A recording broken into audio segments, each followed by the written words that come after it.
Hi, everyone. Welcome back to another amazing episode on the Unleashing Potentials podcast. My name is Bernadette Desir, and I'm your host. And today's special guest is Holly. Holly, how are you? Thank you for having me, Bernadette. I'm good. I love the name of your podcast, by the way. It's very inspiring. So glad to be here.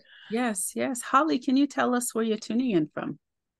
Southern California, Orange County, where it's usually sunny, but they say it never rains in California, but it did today. So a little bit cloudy today. Is it normally hot? Right now the days are shorter, but it gets up to 75, 80 during the day and cool at night, not too humid, So nice. I've lived in all four time zones across the United States, and this is the first time I've lived south. So it's amazing how quickly you forget about winter. It's like, oh yeah, it's winter in other places. So yeah, that's awesome. Holly, can you start by telling us who you are and what you do? So I call myself the mindfulness architect. As it says in my bio, I had a career as a successful architect. I did projects across the country and from coast to coast, large hospital projects. And, in a large firm, kind of had on my way. But at age 34, I hit a real low point in my life personally. And even though my career was kind of holding it together, my personal life, I was full of anxiety and insecurities. And so I'm literally crying on the toilet in the middle of the night. I made this vow to life, God, Buddha, the universe, anyone out there listening, help me and I will change. Give me another chance and I'll do better. Mm-hmm. So I was given that second chance, Bernadette. And with my karmic debt in tow, I went out to make good on that vow, which wouldn't be easy. Yeah. It first catapulted me out of a mutually manipulative and controlling marriage, mutually, I say, and into an 8-year battle for my children, eventually working to prevent my alienation from them. Although I was eventually alienated from them for a short time, but I recovered. But instead, making this vow and keeping it, I also stepped upon this amazing path that started giving me answers when I needed it, from people walking by, books that would show up. To every question I have, it would be answered, sending me the right people, events, and situations along the way. Mm-hmm. So when I started, I had no idea what better was. But about 10 years into it, I knew I had something to say. So I put 2 intentions out to the world. The power of intention is very huge. The first was to retire from architecture before I turned 50, so I could sit down and write about what I thought I learned. And the second was to have the time and space to write about it. So I retired 2 days before I turned 50. And in 2017, I sat down to write. But it wouldn't be until we were all sequestered in our homes during the COVID pandemic, 20 years after my vow, that I printed out a book proposal for a manuscript I'd been working on. And I could see from that, just looking over at it, from the circuitous route I'd been on for 20 years, I could see a straightforward set of mindfulness and meditation practices, which I now teach and share to others, called P.E.R.L.O.V.E. So that's what I'm here doing today. That's awesome. You've had quite the journey and story. And so much healing. What's your secret?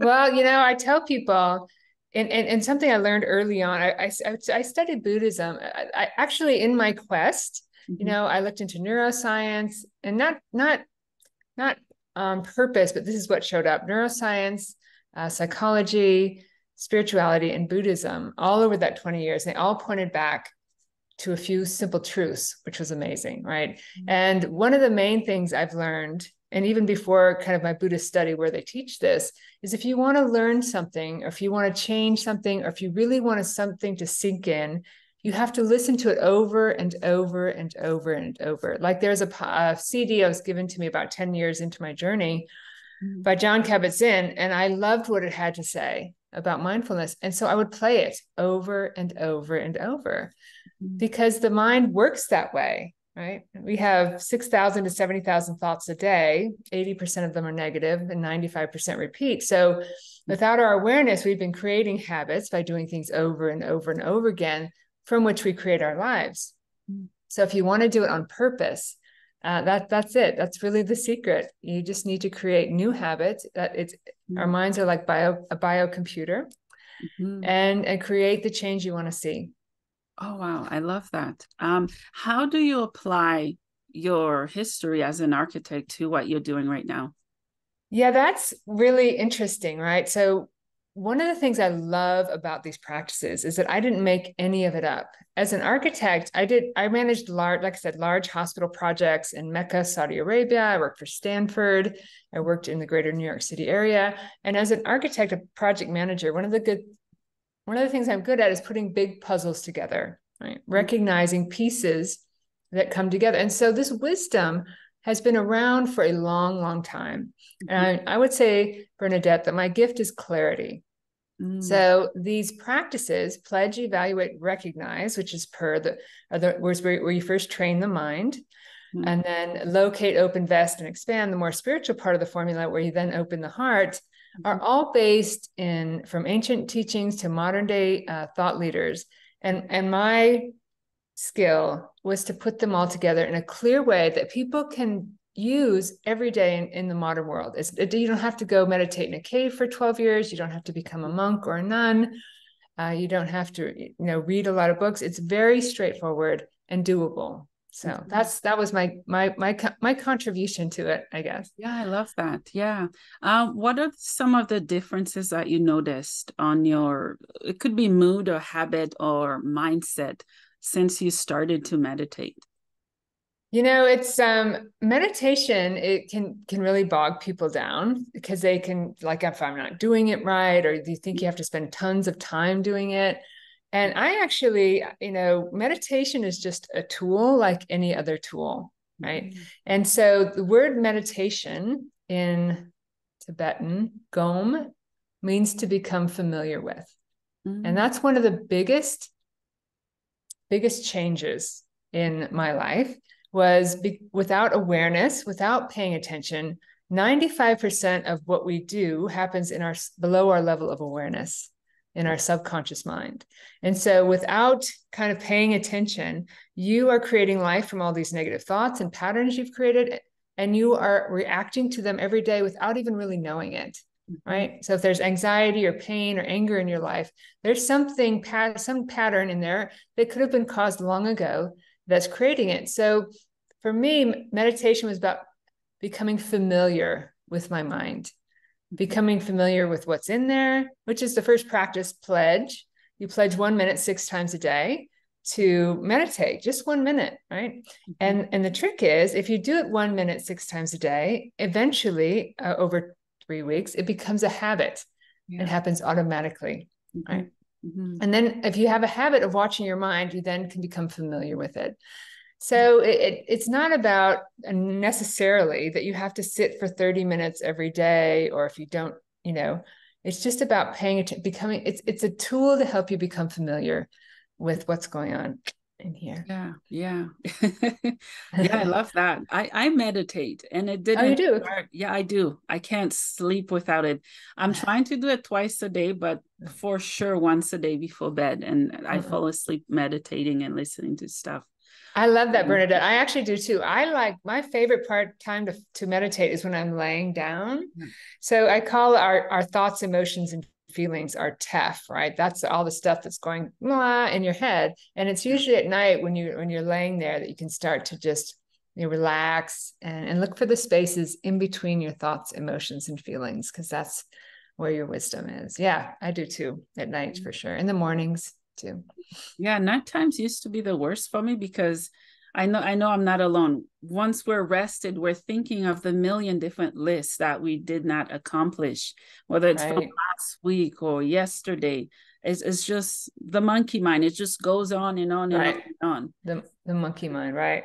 Yeah, I have a weekly forum, a monthly forum called the Perfect Practice Forum, which is those 3 first practices: pledge, evaluate, recognize. Not because it's perfect, because being a human isn't perfect, but those 3 practices seem to be the missing link between stuck and finding this freedom. And in it, we talk about the monkey mind, right?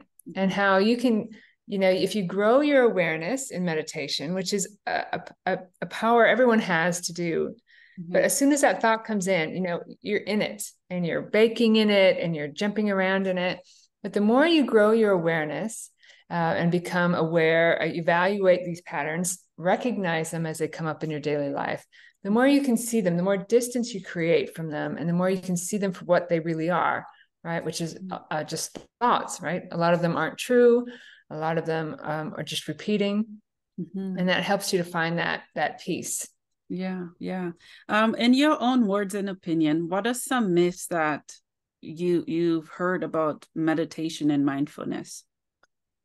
Myths. Well, again, it's just that meditation is just a tool, and mindfulness is about, for me and for the teaching, it's about training the mind, being in the present moment, right?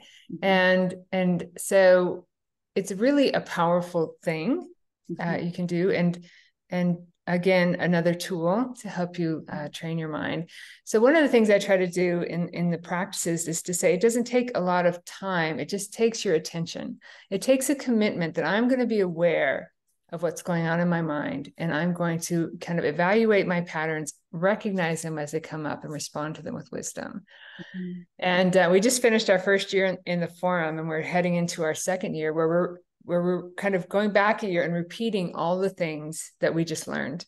Because again, I'm not exactly answering your question, but anything that you want to be, like, if you listen to this podcast and there's something you really like, if you don't ever listen to it again, you'll remember that it was something that was helpful, but you won't really get the benefit. Yeah, that's true. Yeah.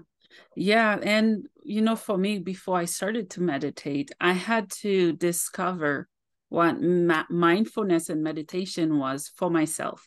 Very often we hear other people expressing their opinions about things, and we adapt to their belief or adopt to their belief, if that makes sense. And is that something earlier in the phase of what you do you had to deal with as well? Or I think that, there's so many people out there teaching so many things. And again, what I'm trying to teach people is that it doesn't matter, it doesn't matter.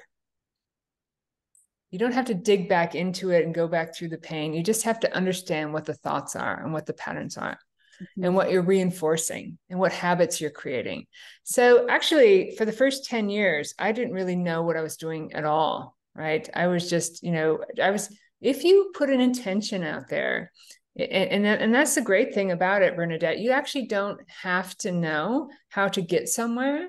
Our minds are so powerful that if we put an intention out there, right, you don't even have to understand mindfulness. You don't even have to understand meditation.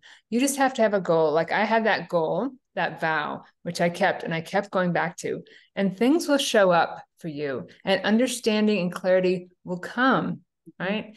And so again, a lot of people can get bogged down, and if their meditation wasn't what they think it was supposed to be, or I'm not getting a lot of good out of it.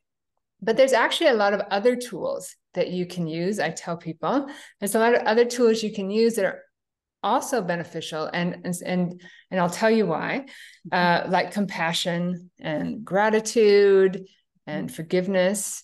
So our brains, our neural net, thoughts that fire together wire together, right? So if you've created over the years, if you've had anxious thoughts and reinforced those anxious thoughts over the years, you have a neural net with long-term memory, according to Dr. Joe Dispenza, right, of these patterns, which become your identity, right? And then you start to believe those things. So in the perfect practice form, we're trying to unravel that neural net, nerve cells that no longer fire together, no longer wire together. And that's hard to do at first because you're so stuck in it. But when you act with compassion or gratitude, or you go out and in nature, or you meditate for a while, you're acting in ways contrary to those patterns, right? And so you're creating new neural net, new pathways, and helping the other ones to break down a little bit so that you can see them better. So it's just, well, I kind of lost track with what your question was. Oh, no, it's all good. It's all good. Yeah. I like everything you're sharing. Yeah, I listened to him as well, Dr. Joe Dispenza. Yeah.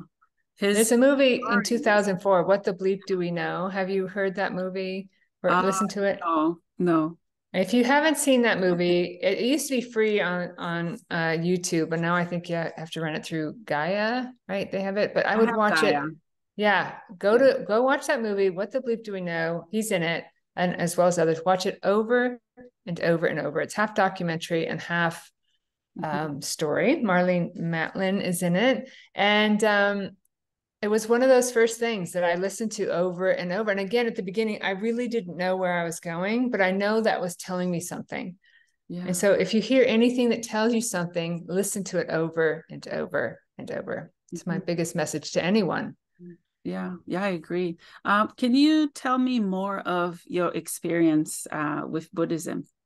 Is that how I pronounce it? Buddhism, yeah. Yeah, it's so I moved I'm from South Dakota originally. I had moved to Minnesota for more to grow my spiritual life as well as my career.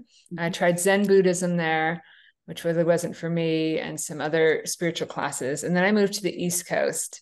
And this is how life works, okay? This is how life works if you're open to it and you're just open to the possibility and you have your intention. I was sitting at work in my new job in Stamford, Connecticut, and I typed in meditation near me. And there's a class a mile away, right? So go to this class, and it's on compassion, and it's run by the Kadampa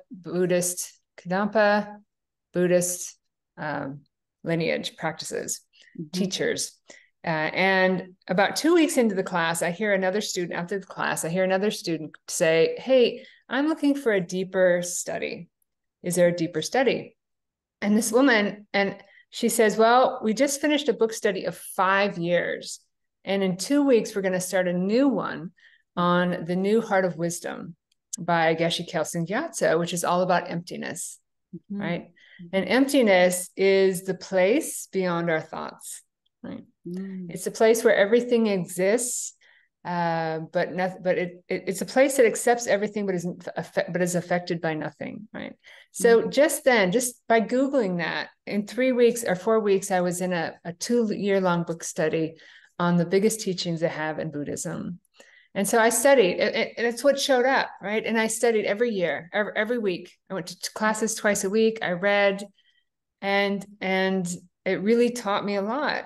So, but even in Buddhism, I find that there's a lot of this particular Buddhist tradition, the New Kadampa tradition, is westernized. Right. It's supposed to be, I spoke to another woman who was practicing other lineages, which are much more Eastern and hard to understand. Well, this Geshe Kelsang Gyatso wrote the book so that people in the West, who want kind of instant gratification could really get benefit from them. But even those books I found are steeped in, chanting and prayer practices. But I gleaned such amazing information out of it. And what I love about it is that all of the major religions and philosophies over the history are pointing back to what they call the middle way, right? The Tao Te Ching from China let's actually have a copy of it right here. It's T-A-O, but it's pronounced Tao. Oh, Lao Tzu. Tao Te Ching, yeah. And it's 81 chapters, very poetic, all about that middle way. And Buddhism talks about equanimity, which is where there's no pushing or pulling. When you have energy come up and something push, like you're pushing something away because it's adversity, you don't want it, or you're pulling something towards you, that takes your energy, right? It's about staying in the middle. Greek philosophers talked about the golden mean, Socrates and Plato, and the ancient Greek philosophers also talked about this. So that's the biggest thing I learned, right? Is that ultimately to find that peace, when you become familiar with that space beyond your thoughts, right? That's where your wisdom lies. And it's a way of life. It's a way of living from balance point to balance point, and living from a place of peace and wisdom.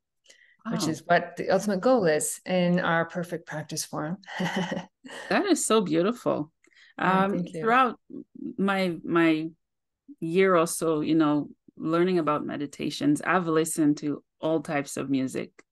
Mm. A verdict, astrology and verdict music, East Indian, all of it, Buddhism. I just find peace in all of it. And it Yeah. speaks to my soul in ways that my ego mind may not understand, which is okay. Yeah. Yeah. Yeah. There's so Yeah. much peace in that. That's so cool. Yeah. I lived in a Dharma house. And so at age 49, I had an opportunity to move from the greater New York City area to San Francisco for work, to work for work and as an architect for having Stanford as a client. And I didn't know anyone in San Francisco. And I went to my teacher, and she said, well, we have a Dharma house there, a Sangha there. And they welcomed me, and I moved to San Francisco. I lived in a Dharma house for a year, and it was really a blessing. The biggest thing I can say is when you want this clarity, when you want better, when you intend it, watch for what shows up. Yeah. Because things will absolutely show up in divine timing. Like when I started, it was a book called Stand Up for Your Life by Cheryl Richardson. And then You Can Heal Your Life by Louise Hay, just one after the other. And it's because I think about this kind of connectedness we have, that we have the power to do this. We don't, first of all, you have to believe that you can, and then watch for what comes up. Yeah, I love that. How can spirituality impact? I'm struggling today with words. Let's try that again. How can spirituality impacts our psychology, like our thoughts and thinking? Well, like I said, I studied all of those things, and they all kind of, what I found in psychology, there's a book called You Can Be Happy No Matter What by Dr. Richard Carlson, who also wrote Don't Sweat the Small Stuff. Right. And he's got these 5 principles to happiness. But if you look at the fine print at the very front of the book, it says, by the way, the first 4 principles came from this book from the 1980s, bad title, called Sanity, Insanity, and Common Sense, A Breakthrough New Approach to Happiness, which is a little known book, right? And those principles, the principle of thought, like we talked about, you have many, many thoughts a day, creating patterns, creating laws of transformation from which you live your life. Everything that comes into your life goes through those laws of transformation. And if it doesn't match those laws, it's rejected. Creating a lens of the past from which you see life through if you're not in the present moment, right? So understanding that thought system. The second law is the law of separate realities, saying that you and I and everyone has such a different thought system that no one can possibly see life in the same way. People can look at a situation can come up and they'll see life completely different, Yeah. The third one is the principle of moods, which is, if you're at a higher level of consciousness where you're in gratitude and compassion, you can see your thoughts, emotions, and feelings. You can see and react to them with wisdom. But if you're stuck in them, in my forum, I talk about being in the enmeshment camp when you're enmeshed in it, or being in the awareness camp where you have distance between them. Yeah. But the one I like the best is the principle of feelings, right? Feelings are, so we have all these thoughts, and then we have this hypothalamus that this is back to the neuroscience, that when you have a thought of anxiety, it just spreads these chemicals through your body. Each cell has thousands of receptors. Again, this is from Dr. Joe. And it saturates those cells. Right. So you can have thousands, every cell in your body can be primed with anxiety. So that when an anxious situation comes up, boom, every cell in your body is giving you that feeling. Right. And so people live by those feelings. They think this is who I am, and this, oh my God, I must be anxious. But really, right, what it says in the book is that feelings should be nothing more than an internal barometer, right? It should be nothing more than an indication, right? That if you are having a negative feeling, to turn around and walk the other way. And when you grow your awareness, you can just allow that feeling to be there, because and don't fight it, because if you fight it, you're just making it stronger. You allow it to be there in your awareness, and like an ocean, if a wave comes up and you don't jump in, it dissipates, right? So to get back to your question about spirituality, it's in understanding all of this about neuroscience and about psychology that you start to find the space in between your thoughts, right? And Eckhart Tolle says there's a vast realm of intelligence beyond thought. Also, Adyashanti is an American spiritual teacher who teaches the same thing, that wisdom is found in silence. When you can rest in that awareness, you'd be amazed at what comes through. Answers to your questions, kind of direction on where you should go. Just a wisdom that you can't get stuck in that enmeshment camp and those thoughts, emotions, and feelings. So it's an understanding the psychology and the neuroscience of our brains and how they work, that we can start to distance ourselves from those things and access that amazing awareness, that middle way, that emptiness, where we can live from a place of peace and life unfolds almost automatically. Quite beautiful. Yes, very beautiful. Thank you for explaining it that way. Sure. Yeah. What are some of the approaches that you use to help your clients? Well, like I said, we have the perfect practice for them. And so first we in Pledge, we create a practice, a habit of watching our mind, right? If 1 minute, 6 times a day, you just take a deep breath and you just watch what's going on. You're not judging it. You're not trying to push it away. And after 3 weeks of doing this, you will notice that you start to watch your mind automatically. Okay. So now you've created this habit. And in evaluate, what we do is we look at, there's a poem by Robert Bly, the late activist and writer, that in this CD I listened to over and over and over and over again by Jon Kabat-Zinn. Jon Kabat-Zinn has this wonderful interpretation of this poem called The Long Black Bag We Drag Behind Us. And it talks about when we're young and people don't like things about us. Good girls don't do that. Good boys don't behave that way. We tend to take parts of us and stuff them away in the bag. And as we get older, we continue to stuff those things in our bags. Youthful trauma, very few of us get through the first 30 years of life without some kind of trauma or tragedy. And we make up stories and ways to cope with it and stuff those parts in the bag that we don't want to look at ourselves, or certainly not show others. And as we age, that bag gets long and heavy, but guess what? We forget what's in there in the first place. We forget what we've stuffed away, and we become a shell of ourselves. So in evaluate, right? In evaluate, we look in the bag. You look in the bag, you start to look, start at the top. You might know you're a procrastinator, or you get anxious, and you look for those patterns, right? And it's not about digging through your past or reliving through it. It's about paying attention and becoming aware of what patterns that you're creating your life by.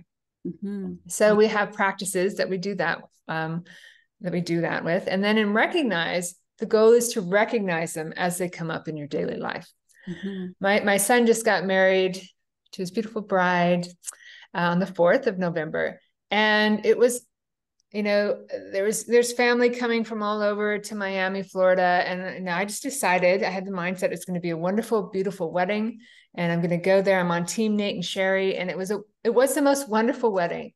And the next day I woke up with the hugest feelings of guilt, right? Because that's my pattern. Guilt is deep down in my bag. Not being good enough. When my parents left, what did I do to have my father stop loving me?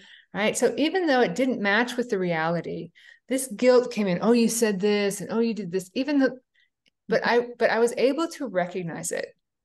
I was able to look. And it inflamed every cell in my body because I'd infused it. But I was able to see it. I'm like, no, this is a pattern, right? And when you do that, and you just let it sit there in your awareness. It's amazing how it just dissipates. Right. So if you start, so those are the practices in P.E.R.L.O.V.E, P-E-R, that if you do these things, and again, it doesn't happen overnight, right? You have to make a habit of recognizing these things. You start to create that space, which brings you to the more spiritual part of the practices in love. And it's a beautiful, joyful way to live, considering I was so lost and stuck at age 34. I was anxious. I was self-absorbed, self-loathing. And I just thought that's how life was. Right. But 22 years later, I can tell you that it's not, right? And so my goal is not to have people take 22 years to get there, but it's possible. Right? It's possible to get from that place of stuck and lost and pain and struggling to the place where you see the stuff come up and you say, no, that is not the truth. A lot of times our thoughts, emotions, and feelings, we just accept as truth. We don't question them. And so that's what I teach my clients. I do one-on-one coaching, but I just had our class last night for the Perfect Practice Forum, and it's turned into a really great group of people. And it's like $25 a month because it's low cost. We meet twice a month, and it's just we go over it over and over and over again. And yeah, hopefully, my goal is to share with people this joy that I found. And so hopefully I'm doing some good in the world. That is really cool. Really, really cool. Do you have the class in person or is it over Zoom? It's online. We meet first and fourth Tuesdays, although because of the wedding, we met the second Tuesday. So if any of your listeners are interested in attending a class for free, just let me know. Just email me at holly@P.E.R.L.O.V.E.formula.com. And you can attend one class for free. And check it out. In fact, I don't know when this is airing, so we're starting over at the basics. There's 4 modules. We go through pledge, evaluate, recognize, 1 letter a month for 3 months. The first module is the basics, kind of covering everything we were talking about. The second module is called From the Outside In, growing our awareness and creating that distance. The third module is called Simple and Obvious, ? From the books I was talking about, from the You Can Be Happy No Matter What. We talked about those 4 principles to happiness. And then the fourth module, which we just are finishing this month, is called The Middle Way, and how all of those things point back to this. So in January of this year, we're starting back at the basics. So good time for people to join if they are interested. Yeah, that's really cool. Thank you so much for sharing. Sure. You're welcome. Is there anything else that we didn't cover that you'd like to touch on? Well, if people are interested in just getting a 1-hour class of each one of the practices, it's if you sign up for my newsletter, which you have the link for, or you go to P.E.R.L.O.V.E.formula.com, you'll be sent a link to a 1-hour class that goes through each of the practices and the gurus and teachers behind it. We didn't talk too much about the love practices because, and I found with P.E.R.L.O.V.E. that it's really the first part that there's so much on love, right? On opening your heart and the flow of energy. So that forum hasn't started up yet, but you know what? That's okay. Whatever the world needs. And I think we covered quite a bit. Yes, we did. That's so cool. What's the website again? It's P.E.R.L.O.V.E.formula.com, P.E.R.L.O.V.E. formula.com. And if you sign up for and please sign up for my newsletter, regardless, it's a free class, but then, the bigger my newsletter, the more people you've got a big newsletter email list. If you want to help spread these practices, that's a way that you can do it. And you'll be sent the class. And it also has in the welcome newsletter, when you sign up for it, also has a sneak peek into the Perfect Practice Forum. So another video showing some of those clips. So it's been about 2 years, and just it's joyful for me. And as I was telling someone yesterday, I'm not attached to it. One of the things we learn in class is when you're attached to things, you struggle. And so I'm just hoping that I can spread this joy and get it out to whoever there. So thank you so much, Bernadette, for having me today. Yeah. I have one last question for you as we wrap up. Sure. What is the meaning of life for you?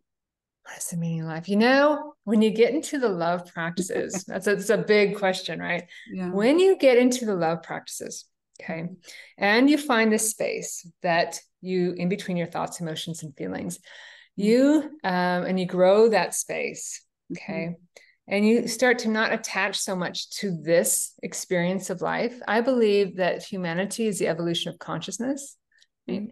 And this is the temporary situation. This is consciousness. And when this experience started, someone said, "This, you are Holly," right? So you get less and less attached to this life, right? And you get more and more attached, or not attached, but you get more understanding that we're all connected. Right. And so the meaning of life to me is to find your way, to detach from all your conditioning.